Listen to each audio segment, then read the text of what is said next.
السلام عليكم ورحمة الله وبركاته. الحمد لله رب العالمين والعاقبة للمتقين والصلاة والسلام على أشرف المرسلين وآله وصحبه أجمعين. الحمد لله.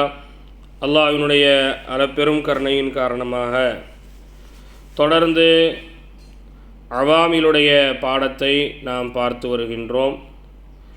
அதனுடைய வரிசையிலே இன்று நாம் பார்க்கக்கூடியது 11வது வகையை பார்க்க போகின்றோம். 10வது வகையில் உங்களுக்கு நாம் பல ஃபியால்களை பற்றிய செய்திகளை சொல்லியிருந்தோம். அந்த ஃபியால்கள் எல்லாம் அஃஆலுன் நாகிஸ், குறைபாடு உள்ள ஃபியால்கள் என்று படித்திருந்தோம். ஏன் அதற்கு குறைபாடு உள்ள ஃபியால்கள் என்று பெயர் வந்தது, அந்த குறைபாடான ஃபியால்கள் என்னென்ன விஷயங்களை எதற்கு செய்யும் என்கின்ற பாடத்தை சென்ற வாரத்தில் நாம் நடத்தியிருந்தோம். பல மாணவர்கள் பாடத்தை சரியான முறையிலே சொன்னீர்கள், ஒப்பித்தீர்கள். அல்ஹம்துலில்லாஹ். அதனுடைய தொடரில் இன்று 11வது வகையை நாம் பார்க்க போகின்றோம். இந்த 11வது வகையை பார்ப்பதற்கு முன்னால் சில முக்கியமான தகவல்களை நாம் தெரிந்து கொள்ள வேண்டும். நாம் ஆரம்ப காலகட்டங்களிலேயே மீசான் படிக்கும்போது ஃபாயில் மஃஊல் என்று 2ஐ படித்திருப்போம். அதாவது முஸ்தலஹாத், கலை சொற்கள் அப்படின்னு படித்தோமா இல்லையா? அந்த கலை சொற்களில் நீங்கள் படித்தது முதல்ல இந்த பக்கம் பெருசாக இருக்கிற எல்லாத்தையும் படிச்சுட்டு கடைசி எந்த பக்கம் பார்த்தா ஒரு 6-7 விஷயத்தை நம்ம படிச்சிருப்போம். இஸ்மு லர்ஃபு, இஸ்மு தஃலீலு, இஸ்மு ஃபாயிலு, இஸ்மு மஃஊலு அப்படின்னு சொல்லி நாம் படிச்சிருப்போம் இல்லையா? இப்போ இந்த இஸ்மு ஃபாயில்னா என்ன, இஸ்மு மஃஊல்னா என்ன அப்படின்னு நம்ம தெரிஞ்சிருக்கணும். ஏன்னா இன்றைக்கி நம்ம பாடத்தில் அந்த ஃபாயிலை பற்றியான விஷயங்களை தான் நம்ம படிக்க போகிறோம். அப்போ இஸ்மு ஃபாயில் அப்படின்னு சொன்னால் ஒரு செயலை செய்யக்கூடியவனுக்கு இஸ்மு ஃபாயில் என்று சொல்லுவோம். இஸ்மு மஃஊல்னா என்ன அப்படின்னா செயலை பெற்றுக்கொண்டவனுக்கு இஸ்முல் மஃஊல் அப்படின்னு சொல்லுவோம். உதாரணத்துக்கு அப்துல்லா உமரை அடித்தான். இப்போ அடித்தல் என்பது ஒரு செயல். இந்த செயலை செய்தவன் யார் அப்படின்னா அப்துல்லா என்பவன். செயலை செய்த அப்துல்லாவிற்கு அரபியில் என்ன சொல்லுவோம் அப்படின்னா ஃபாயில், செய்தவன். நாம் தமிழ் என்னன்னு சொல்கிறோம், செய்தவன் அப்படின்னு சொல்கிறோமா இல்லையா? இதற்கு தான் அரபியில் என்னன்னு சொல்கிறோம், ஃபாயில் அப்படின்னு சொல்லி சொல்கிறோம். அடியை வாங்கினவன் யார்? உமர். இப்போ அடி வாங்கியவன், அடித்தவன், அடி வாங்கியவன். தமிழில் சொல்கிறாந்தா அடித்தவன், அடி வாங்கியவன். அப்போ அடித்தவனுக்கு அரபியில் இஸ்மு ஃபாயில் என்று சொல்லுவோம். அடி வாங்கியவனுக்கு அரபியில் இஸ்முல் மஃஊல் என்று நாம் சொல்வோம். இப்போ இந்த இஸ்மு ஃபாயிலில், இஸ்மு மஃஊலில் நாம் எதை பற்றி படிக்க போகிறோம் அப்படின்னா ஃபாயிலை பற்றியான விஷயத்தை தான் படிக்க போகிறோம். விளங்குதுங்களா? பொதுவாக மஃஊல் யாராக வேணாலும் இருக்கலாம், எதுவாக வேணாலும் இருக்கலாம். செயலை செய்தவன் ஒரு மனிதனாக இருக்கிறான். இப்போ அடித்தவன் அப்துல்லாவாக இருக்கலாம், அடி வாங்கினவன் உமர் அப்படிங்கிற ஆணாக இருக்கலாம், ஆமினா அப்படிங்கிற பெண்ணாக இருக்கலாம், உயிரே இல்லாத பெஞ்சாக இருக்கலாம், 5 அறிவு உள்ள மாடாக இருக்கலாம். எதுவாக வேணால் என்ன இருக்கலாம், மஃஊல் இருக்கலாம். விளங்குதுங்களா உங்களுக்கு? அப்போ நாம் நினைக்கிற மஃஊல்னா ஒரு ஆண் தான் மஃஊல், ஒரு பெண் தான் மஃஊல்னு இல்லை. அடிங்கிற செயல் எதன் மீது வேணுமென்றாலும் நிகழும் இல்லையா? அப்போ எதன் மீதெல்லாம் நிகழுதோ, எதெல்லாம் அடி வாங்குதோ அது எல்லாமே என்னவாகும், மஃஊலாக வரும். சரிங்களா? இப்போ இந்த ஃபாயிலை பற்றியான விஷயத்தை தான் நாம் இங்கே என்ன செய்ய போகிறோம், படிக்க போகிறோம். சரிங்களா? சரி பாருங்கள். அந்நௌஉல் ஹாதி அஷர, அந்நௌஉ வகை, ஹாதி அஷர 11வது வகை. 11வது வகை என்ன அப்படின்னு சொன்னால் அஃஆலுன் வினை சொற்களாகும். முகாரபத்துன் நெருங்கக்கூடிய வினை சொற்கள் ஆகும். அஃஆலுல் முகாரபா அப்படின்னு சொன்னால் என்ன அப்படின்னா, ஒரு செயலை செய்வதற்கு நினைத்து அந்த செயலை செய்வதற்கான எல்லா ஏற்பாடுகளும் செய்து அதை செய்வதற்கு முற்பட்டு செய்யாமல் விட்டு விடுவது தான் அஃஆலுல் முகாரபா. புரியுதா? நீ சொல்கிறாங்க இல்லையா, கல்யாணத்துக்கு மாப்பிள்ளை பார்த்து பொண்ணு பார்த்து நிச்சயதார்த்தம் பண்ணி பத்திரிக்கைலாம் அடிச்சிட்டாங்க, ஆனால் கல்யாணம் நடக்கலை. இப்போ இது என்னது? செய்வதற்கு எல்லா ஏற்பாடும் செய்து அந்த செயலை செய்யாமல் விட்டுடுறோம் பார்த்தீங்களா? இப்படிப்பட்ட வினை சொற்களுக்கு தான் அஃஆலுல் முகாரபான்னு சொல்லுவாங்க. உதாரணத்துக்கு எழுதணும் தான் நினைக்கிறேன் உஸ்தாத், இப்போ நீங்கள் சொல்ல நான் எழுதணும்னு நினைக்கிறேன், நோட் எடுக்கிறேன், பேனாவை எடுக்கிறேன், எழுதுறதுக்கு நோட்டில் கையை கூட வச்சிடுறேன், ஆனால் எழுதாமல் விட்டுடுறேன். சொல்கிறீங்கள? சில மாணவர்கள் என்கிட்ட சொல்கிறாங்க, உஸ்தாத் மனப்பாடம் பண்ணணும்னு தான் நினச்சேன், மனப்பாடம் பண்ணணும்னு உக்காந்துட்டேன், எடுத்துட்டேன், படிக்கிறதுக்கு திறந்துட்டேன், ஆனால் முடியல, மூடிட்டேன். இப்போ இது என்னது? அஃஆலுல் முகாரபா. ஒரு செயலை செய்வதற்கு நினைத்து அந்த செயலை செய்வதற்கான எல்லா ஏற்பாடுகளும் செஞ்சு அந்த செயலை செய்யாமல் விட்டு விடுகின்றோமா இல்லையா? இதற்கு தான் அஃஆலுல் முகாரபா. செய்யணும்னு நினச்சேன் இப்படி நம்ம சொல்கிறோம் பாருங்க, இந்த வார்த்தை தான் அஃஆலுல் முகாரபா. செய்யறதுக்கு போயிட்டேன் ஆனால் செய்யலை, இது அஃஆலுல் முகாரபா. ஆல்மோஸ்ட் செஞ்சிருப்பார் இப்படின்னு சொல்லுவோம் பார்த்தீங்களா? அவர் செஞ்சிருப்பாருங்க ஆனால் செய்யாமல் போயிட்டார், ஆல்மோஸ்ட் எல்லாமே கரெக்டாகி வந்துருச்சு ஆனால் கிடைக்கல, சொல்கிறோமா இல்லையா? இது அஃஆலுல் முகாரபா. இப்படி தமிழ்லையும் அஃஆலுல் முகாரபா இருக்குது. இந்த வார்த்தைகள் தான் இந்த அஃஆலுல் முகாரபாங்கிறது, இல்லைங்களா? இப்போ இந்த அஃஆலுல் முகாரபா என்ன செய்ய போகுது அப்படிங்கிறத இங்கே சொல்ல போகிறாங்க பாருங்கள். இந்த அஃஆலுல் முகாரபா என்ன செய்யும் அப்படின்னு சொன்னால், ஃபாயிலுக்கு மட்டும் ரஃபா செய்யக்கூடியதாக இது இருக்கும். ஃபாயிலுக்கு மட்டும் அப்படின்னு சொன்னால் என்னது? ஒரு செயலை செய்வதற்கு நினைத்து விட்டு அந்த செயலை செய்யாமல் விட்டால் பாருங்க, அவன் தான் ஃபாயில், விளங்குதுங்களா? இந்த ஃபாயிலுக்கு அது என்ன செய்யும்? ரஃபா செய்யும், விளங்குதுங்களா? உதாரணத்துக்கு நான் சொல்கிறேன், நேற்று இப்போ இன்றைக்கி நடந்தது பார்ப்பேன். தஜ்வீது பாடம் போடணும்னு நினச்சி தஜ்வீது பாடத்தெல்லாம் பார்த்தேன், எல்லாம் செஞ்சுட்டேன், ஆனால் பார்த்தா அவாமில் பாடம் போடலை. அப்போ தஜ்வீது பாடம் பார்த்து எல்லாம் செஞ்சுட்டு அந்த பாடத்தை போடாமல் விட்டுட்டேன். இப்போ செய்யாமல் விட்டவன் யார்? ஃபாயிலு, நான் தான், இல்லையா? இப்படி செய்யாமல் விட்டவனுக்கு இதை என்ன செய்யும்? ரஃபா செய்யும். சுருக்கமாக விளங்கி வச்சுக்கோங்க, ரொம்ப ஷார்ட் அண்ட் ஸ்வீட்டாக விளங்கிக்கங்க. இந்த அஃஆலுல் முகாரபா இருக்குது பாருங்கள், இந்த அஃஆலுல் முகாரபாவுக்கு பின்னாடி வரக்கூடிய இஸ்முக்கு அது என்ன செய்யும்? ரஃபா செய்யும், விளங்குதுங்களா? அஃஆலுல் முகாரபான இஸ்முக்கு இது என்ன செய்யும்? ரஃபா செய்யும், சரியா? இந்த அஃஆலுல் முகாரபா மொத்தம் 4: அசா, காத, கருப, ஔஷக. அசா, காத, கருப, ஔஷக.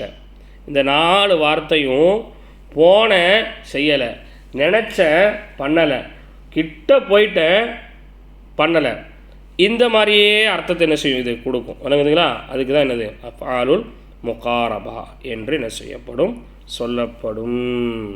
ஒரு சேருங்க. ஐயா, சிறிய சந்தேகம் ஒன்று கேட்க அனுமதி தருவீர்களா? தாராளமாக நீங்கள் கேளுங்க. எனக்கு பதில் தெரிஞ்சால் கண்டிப்பாக நான் சொல்கிறேன், பதில் தெரியலைன்னா நீங்கள் பொருந்திக்கணும். கேளுங்க. சரி, இப்போ பாருங்க.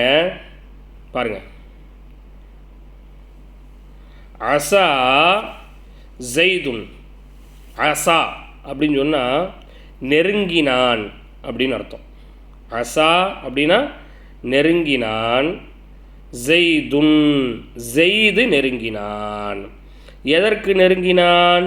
ஐ யஹ்ருஜ, வெளியேறுவதற்கு. ஐ யஹ்ருஜ வெளியேறுவதற்கு ஜெய்து நெருங்கினான், ஆனால் வெளியே போகலை.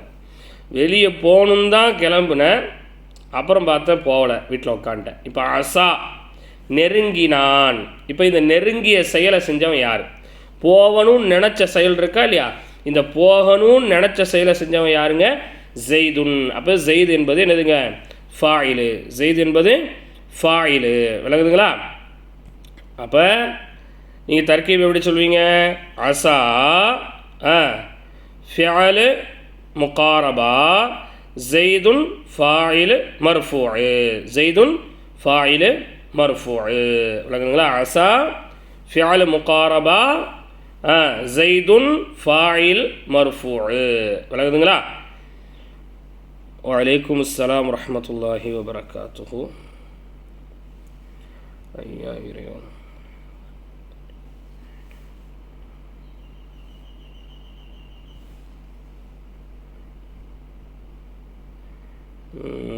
கேள்வி பாதியிலேயே நிற்கிது.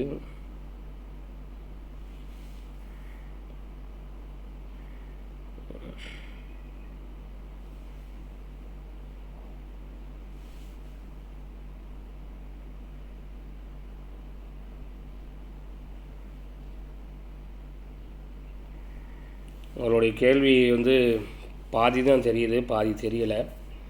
முடிஞ்சால் இன்னொரு வாட்டி நீங்கள் எழுதி அனுப்புங்க, எனக்கு கோச்சிக்காமல். இந்த இறைவனை வணங்குறத பற்றி ஏதோ கேட்குறீங்க அப்படிங்கிறது தெரியுது. நான் அதுக்கு அடுத்து உள்ளது எனக்கு ஷோ ஆகலை. இந்த பாதி தான் ஷோ ஆகுது. சரியா? மிச்சம் இது ஷோ ஆகலை. முடிஞ்சால் நீங்கள் ஒவ்வொரு வாக்கியமாக போடுங்க, ஒரு ஃபுல் லெட்டராக போடாமல் ஒரு வாக்கியமாக போடுங்க. சரி, பாருங்கள். அப்போ ஃபாயிலுக்கு எதை செஞ்சுருக்கு? ரஃப செய்திருக்கிறது. சரிங்களா? சரி, பாருங்கள்.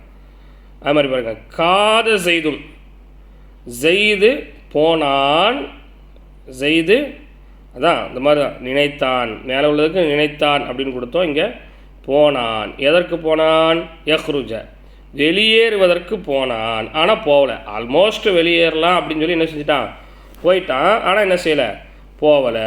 சரிங்களா? இப்போ காத ஃபிஅல் முகாரபா ஜெய்துன் ஃபாயிலு மர்ஃபூஉ. ஜெய்துன் என்னதுங்க? ஃபாயிலு மர்ஃபூஉ. சரிங்களா? அடுத்து கருப. கருப ஜெய்துன், ஜெய்து செய்ய போகிறான். கருப, கருபன நெருங்கினான் அப்படின்னு அர்த்தம் கொடுங்க. கருப நெருங்கினான். யார் நெருங்கினா? ஜெய்துன், ஜெய்து நெருங்கினான். எதற்கு நெருங்கினான்? எஃபாலு கதா, அவ்வாறு செய்வதற்கு ஜெய்து நெருங்கினான். அப்போ செய்யணும், அப்படி செய்யணும்னு போனால், ஆனால் என்ன செய்யலை? செய்யலைங்க. அதுதான் அவுஷக்க. அவுஷக்க அப்படின்னு சொன்னால் நினைத்தான், எண்ணினான், மிக நெருக்கமாக சென்றான் இப்படிங்கிற மாதிரி நீங்கள் வழங்கிங்க. அவுஷக்க ஜெய்துன், ஜெய்து மிக நெருக்கமாக சென்றான்.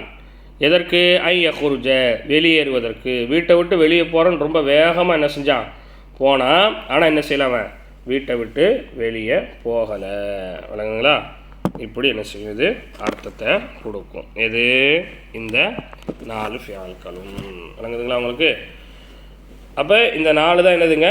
அஃஆலுல் முகாரபா. அஃஆலுல் முகாரபா. அஃஆலுல் முகாரபா என்னங்க? ஒரு செயலை செய்ய நினச்சிட்டு அந்த செயலை செய்யாமல் விடுறதுக்கு தான் எதுன்னு சொல்கிறோம்? அஃஆலுல் முகாரபா அப்படின்னு என்ன செய்கிறோங்க? நாம் சொல்கிறோம். சரிங்களா? எளிமையாக நினைவில் வைத்துக்கொள்ள நீங்கள் எப்படி இதை ஞாபகம் வைப்பீங்க? ரொம்ப எளிமையாக இதை ஞாபகத்தில் வைக்கணும். என்ன செய்யணும் அப்படின்னா, இந்த 4 விளைச்சொற்களும் ஒரு செயல் நடக்கப் போகிறது, நெருங்கிவிட்டது அல்லது ஏறக்குறைய நடந்துவிட்டது என்பதை காட்டுகிறது. அசா நடக்கலாம், காத ஏறக்குறைய நடந்துவிட்டது, கருப நடக்கப் போகிறது, அவுஷக்க மிக நெருக்கமாக நடந்தது இப்படிங்கிற மாதிரி என்ன செய்யும்? இதெல்லாம் அர்த்தத்தை உங்களுக்கு கொடுக்கும். இதற்கான அர்த்தங்களை நீங்கள் என்ன செஞ்சுக்கங்க? ஞாபகத்தில் வச்சுக்கங்க. எதுக்கு? காத, அசா, காத, கருப, அவுஷக்கா இருக்கா இல்லையா? இதற்குள்ள அர்த்தங்களை நீங்கள் இந்த மாதிரி என்ன செய்து கொள்ளுங்கள், ஞாபகத்தில் வைத்து கொள்ளுங்கள். சரிங்களா? சரி, பாருங்கள். அடுத்து அந்நௌஉ சானிய அஷர, 12வது வகை. அந்நௌஉ சானிய அஷர, 12வது வகை. 12வது வகை என்ன அப்படின்னு சொன்னால் அஃஆலுல் மத்ஹி வஸ்ஸம்மி. அஃஆலுல் மத்ஹி வஸ்ஸம்மி. அஃஆலுன் வினைச்சொற்களாகும். எப்படிப்பட்ட வினைச்சொல்? மத்ஹி புகழுக்குரிய வினைச்சொற்கள், வஸ்ஸம்மி இகழுக்குரிய வினைச்சொற்கள். ஒரு ஆளை புகழ்கிறதுக்கும் இகழ்கிறதற்கும் நாம் பயன்படுத்தக்கூடிய வினைச்சொற்கள். அல்லதுங்களா? அவர் நல்லா ஓதக்கூடியவர், புகழ்கிறோம், அப்படிதானே? ஒரு செயலை புகழ்ந்து சொல்கிறோம் இல்லையா? அவர் மோசமாக ஓதுறாரு, நல்லாவே ஓதலை, இகழ்கிறோம். அப்போ புகழுதல் இகழுதல். எதை பற்றி புகழுதல் இகழுதல்? அவருடைய செயல்பாடுகளை பற்றி புகழுதல் இகழுதலை பற்றிய வினைச்சொற்கள். இவை என்ன செய்யும் அப்படின்னு சொன்னால்,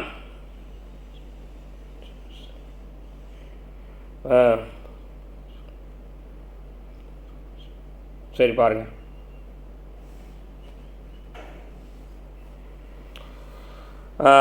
இவை அலிஃப்லாம் உடைய இஸ்முக்கு ஜின்ஸ் ஐன் பொதுப்பெயர்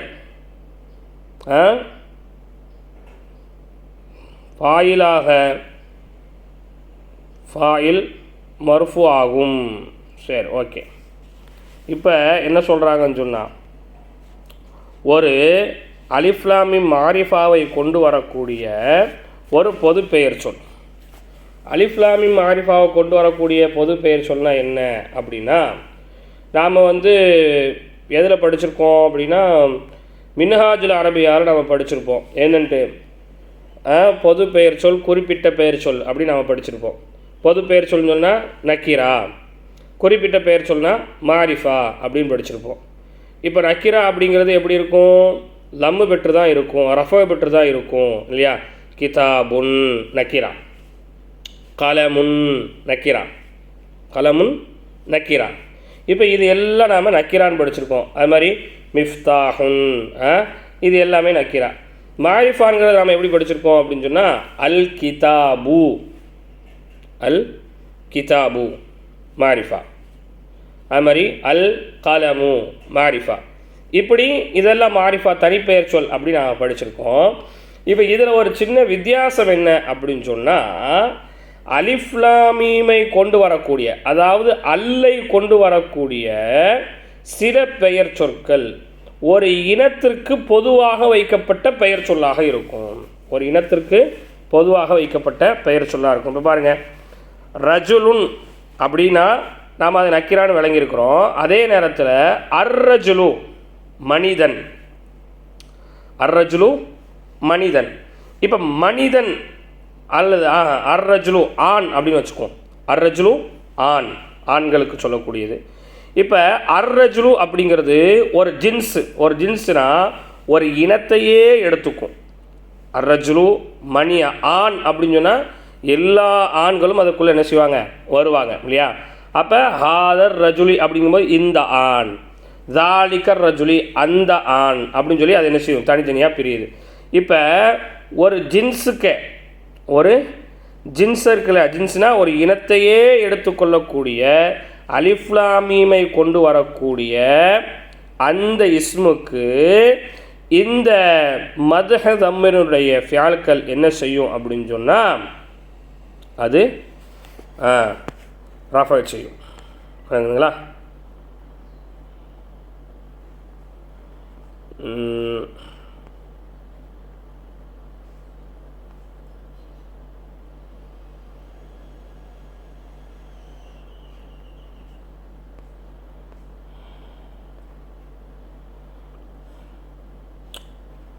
ஒரு நிமிஷம் இருங்க,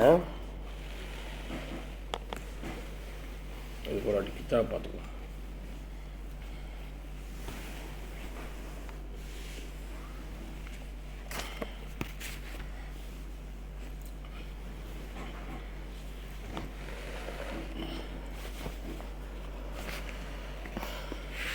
ஒரு தடவை கித்தாவை பார்த்துக்கிறது நல்லது.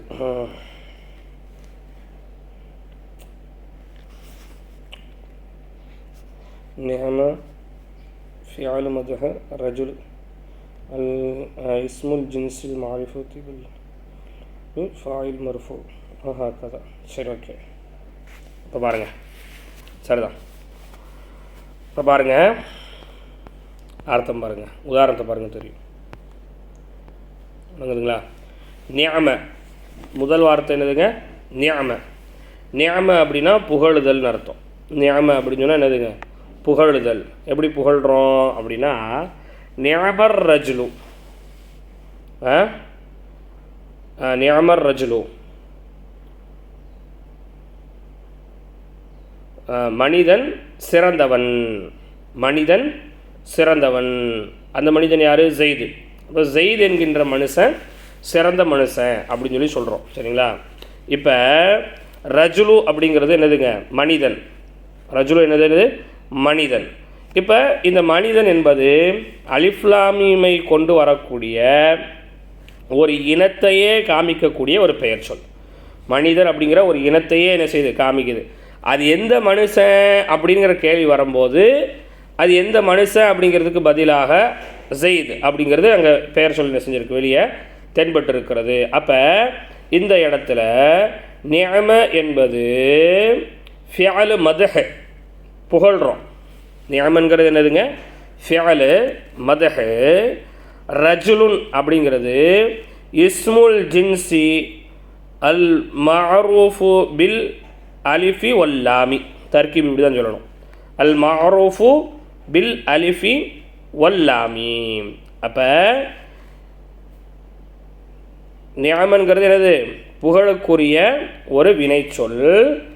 அர் ரஜுலு அப்படிங்கிறது இஸ்முல் ஜின்ஸு, ஒரு இனத்தையே காமிக்கக்கூடிய பெயர் சொல். இஸ்முல் ஜின்ஸ்ன்னு சொன்னால் என்னதுங்க? ஒரு இனத்தையே அறிவிக்கக்கூடிய பெயர் சொல்.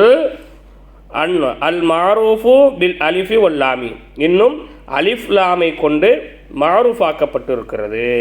அலிஃப்லாமை கொண்டு மாரூஃபாக்கப்பட்டு இருக்கிறது. சரிங்களா?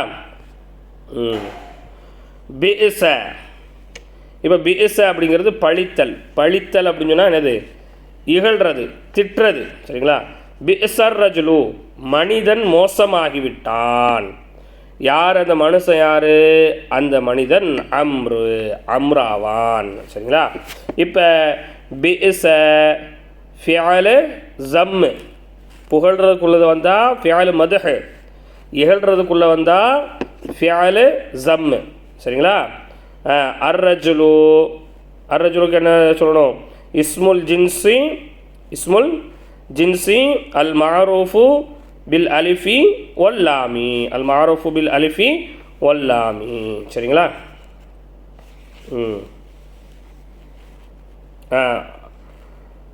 அதேதான். இதில் என்ன சேர்த்துக்கணும் நீங்கள் அப்படின்னு சொன்னால், அர் ரஜுலுல என்ன சேர்த்துக்கணும்னு சொன்னால், இஸ்முல் ஜின்சி அல் மஅரூஃபு பில் அலிஃபி வல்லாமி ஃபாயில் மர்ஃபூ. எது ஃபாயில் மர்ஃபூ? இந்த ரஜுலுன் அப்படிங்கிறது என்னது? ஃபாயில் மர்ஃபூ. விளங்குதுங்களா? சரி. அடுத்து சா அர் ரஜுலு. சா சா அப்படிங்கிறதும் என்னது தான்? திட்டுறது தான். சா அர் ரஜுலு, மனிதன் கெட்டவனாகிவிட்டான். அந்த மனுஷன் யார்? பக்ர். பக்ர் என்ற மனிதன் கெட்டவனாகிவிட்டான். அப்போ சா ஃபிஅல் ஜம்மு, அர் ரஜுலு இஸ்முல் ஜின்சி அல் மஅரூஃபு பில் அலிஃபி வல்லாமி ஃபாயில் மர்ஃபூ, ஃபாயில் மர்ஃபூ. சரியா? ஹப்பதா, மிகவும் பாராட்டுதல். ஹப்பதாங்கிறது மிகவும் பாராட்டுதல். ஹப்பதா ஹாலிதுன், ஹப்பதா ஹாலிதுன், ஹாலிது மிகவும் சிறந்தவனாகிவிட்டான். ஹப்பதா ஹாலிதுன், ஹாலிது மிகவும் சிறந்தவனாகிவிட்டான். சரிங்களா? அப்போ இங்கே கொடுத்துருக்குறாங்க உங்களுக்கு தர்கீப். தர்கீப் என்ன செய்கிறாங்க? கொடுத்துருக்குறாங்க. சரி, ஓகே. இப்போ இதை நீங்கள் என்ன செய்து கொள்ளுங்கள்? மனப்பாடம் பண்ணிக்கொள்ளுங்கள். இன்ஷா அல்லாஹ் பாடத்தை தெளிவான முறையில் சொல்லுங்கள், ஒப்பிங்க. அஸ்ஸலாமு அலைக்கும் வரஹ்மத்துல்லாஹி வபரகாத்துஹு.